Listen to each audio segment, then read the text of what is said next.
ஆளுநர் இதுக்கு நேர அது வீண் வேலை. அதாவது 10 ஆண்டுக்கு மேலே தண்டனை பெற்ற சிறை தண்டனை அனுபவிச்ச எல்லாரையும் விடுதலை செய்யணுங்கிறதா நம்மளுடைய இது. கேரளாலாம் 7 ஆண்டுகள் விடுதலை பெற்றவர்களாம் சிறை தண்டனை அனுபவிச்செல்லாம் விடுதலை செஞ்சிருது.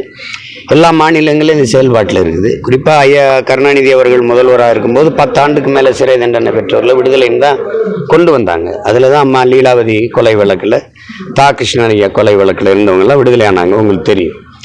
ஆனால் அவங்க என்ன ஒரு சட்ட வரைவு கொண்டு வந்துடுறாங்கன்னா, ராஜீவ் கொலை குற்றவாளிகளுக்கும் இஸ்லாமிய சிறை கைதிகளுக்கு இது பொருந்தாதுன்னு ஒரு விதியை சேர்த்துடுறாங்க.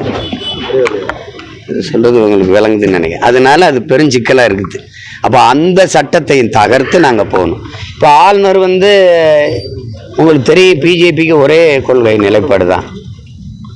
அது இஸ்லாமியர்களுக்கு எதிராக பேசுவது, சிந்திப்பது, அதை தவிர வேறு கொள்கை கிடையாது உங்களுக்கு. அதுக்கு ஒரு கொள்கை கோட்பாடு இருக்குது. பாகிஸ்தான் பக்கத்து நாடு, பசுமாடு, ஜெய் ஸ்ரீராம் கோசம். இந்த பாகிஸ்தான் மட்டும் ஒரு ஆஸ்திரேலியாவுக்கு அங்கிட்டு இருந்தோன்னு வச்சுக்கிறீங்களா, இவங்களுக்கு அரசியல் கிடையாது உங்களுக்கு. இப்போ இதனால இதை பேசுவாங்க. இது ஆளுநர் எப்படி கையெழுத்திடுவார்?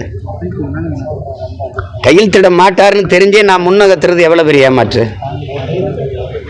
விடுதலை செய்வோம், மறுபடியும் அப்புறம் பேசிக்கிற வேண்டியதானே. 8 கோடி மக்களால் தேர்வு செய்யப்பட்ட அதிகாரத்துக்கு இல்லாதது, மக்களின் பிரதிநிதித்துவத்தை பெற்ற ஒரு ஆட்சி அதிகாரத்துக்கு இல்லாதது ஒரு நியமன உறுப்பினருக்கு இருக்குன்னா, இது ஜனநாயகம் எங்கே இருக்குது? மக்களாட்சி எங்கே இருக்குது? நீங்கள் மக்களின் மனநிலைக்கு ஏற்பதானே நீங்கள் அரசாட்சி செய்யணும். அப்படி இல்லையே, ஒற்றை கையெழுத்து. அவர் யார்?